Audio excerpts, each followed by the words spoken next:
नमस्कार दोस्तों। आज के वीडियो में हम बात करने वाले हैं हृदय रोग में काम आने वाली दवा नाइट्रोग्लिसरीन टेबलेट के बारे में।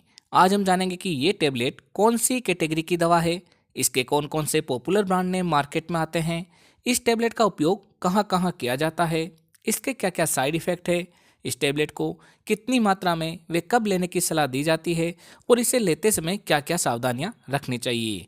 तो चलिए बिना किसी देरी के शुरू करते हैं आज का वीडियो।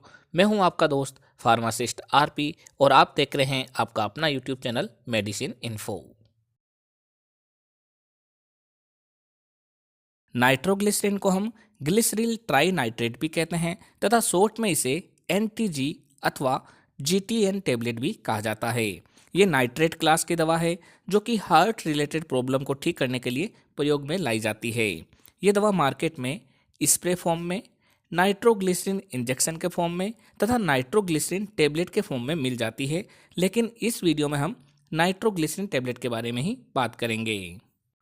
अगर हम नाइट्रोग्लिसरीन टेबलेट की स्ट्रेंथ के बारे में बात करें तो ये दवा मार्केट में नाइट्रोग्लिसरीन 2.6 मिलीग्राम व नाइट्रोग्लिसरीन 6.4 मिलीग्राम की अलग अलग स्ट्रेंथ में मिल जाती है, जो कि अधिकतर बोतल के अंदर 30 टेबलेट की पैकिंग में रहती है।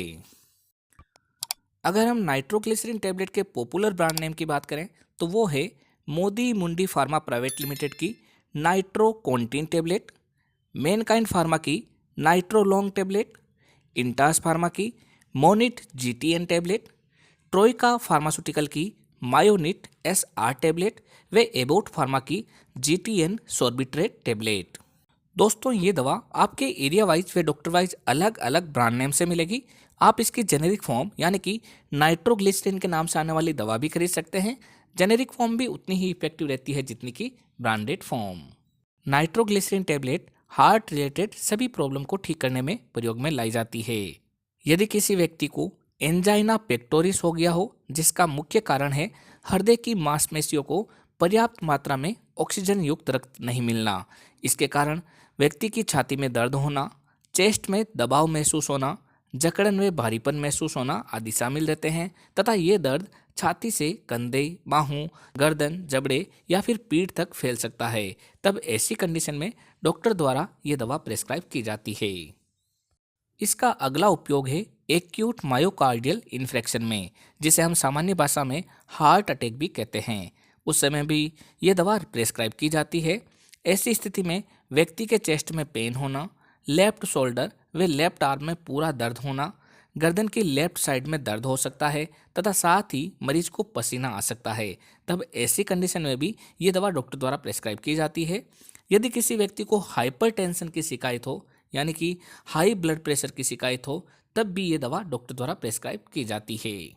इसके अलावा कोरोनरी वेसोस्पाज्म नामक बीमारी में भी इस दवा का प्रयोग किया जाता है। इस बीमारी में हार्ट की कोरोनरी आर्टरी में ब्लड का फ्लो कम हो जाता है, तब भी ये दवा डॉक्टर द्वारा लिखी जाती है। अगर किसी व्यक्ति के हार्ट फेल्यूर हो गया हो या फिर हार्ट का ऑपरेशन हुआ हो तो उस समय भी आफ्टर हार्ट सर्जरी ये दवा डॉक्टर द्वारा रेगुलर दी जाती है। इसके अलावा एक विशेष यूज के रूप में इसका प्रयोग एनल फीसर के ट्रीटमेंट में भी किया जाता है।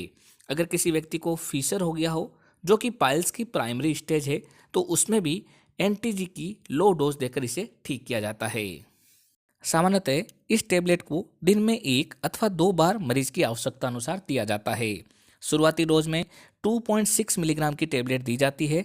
अगर इससे भी कंट्रोल नहीं हो तो मरीज को 6.4 मिलीग्राम की डोज दी जाती है। अगर इस दवा को दिन में 2 बार प्रेस्क्राइब किया जाता है तो सामान्यतः डॉक्टर द्वारा इसे सुबह 8 बजे व शाम को 4 बजे लेने की सलाह दी जाती है। इस दवा को अगर खाने से पहले लें तो इसका बहुत ही अच्छा रिजल्ट मिलता है।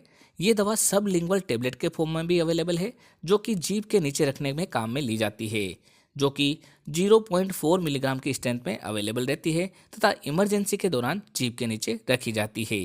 अगर हम इसकी सावधानी की बात करें तो यदि कोई व्यक्ति नाइट्रोग्लिसरीन टेबलेट ले रहा हो तो उसे सिल्डेनेफ्रिल टेबलेट कभी भी नहीं लेनी चाहिए। सिल्डेनेफ्रिल टेबलेट मार्केट में वियाग्रा व मेन फोर्स के रूप में आती है तथा उत्तेजना बढ़ाने में काम आती है। इसे कभी भी नाइट्रोग्लिसरीन टेबलेट के साथ में नहीं लेना चाहिए। इस दवा के साथ में अल्कोहल का प्रयोग नहीं करना चाहिए। अगर मरीज को ब्लड प्रेशर की अन्य दवा चल रही है तो अपने डॉक्टर को अवश्य बताना चाहिए, जिससे दोनों में से किसी एक दवा की डोज को एडजस्ट किया जा सके। अगर हम नाइट्रोग्लिसरीन टेबलेट के साइड इफेक्ट की बात करें तो इसकी वजह से सिर दर्द होना यानी कि हेडेक होना, लो ब्लड प्रेशर होना, एक्सेसिव स्वेटिंग होना, अत्यधिक पसीना आना, हार्ट रेट में चेंजेज होना, नोजिया तथा वोमिटिंग होना, वे डिजीनेस और फेंटिंग होना आदि हो सकते हैं। यदि आपको कोई भी अनवांटेड इफेक्ट लगे तो तुरंत इस दवा को बंद कर अपने डॉक्टर की सलाह लेनी चाहिए। तो दोस्तों, ये थी जानकारी नाइट्रोग्लिसरीन टेबलेट के बारे में। जब भी कोई दवा ले तो अपने डॉक्टर की सलाह से ही लें। इसी तरीके के वीडियो देखने के लिए हमारे चैनल को सब्सक्राइब कर बेल आइकन अवश्य दबाएं, जिससे नई नई जानकारी आपको सही समय पर मिल सके। एक बार फिर मिलते हैं एक नई दवा की जानकारी लेकर एक नए वीडियो के साथ। तब तक के लिए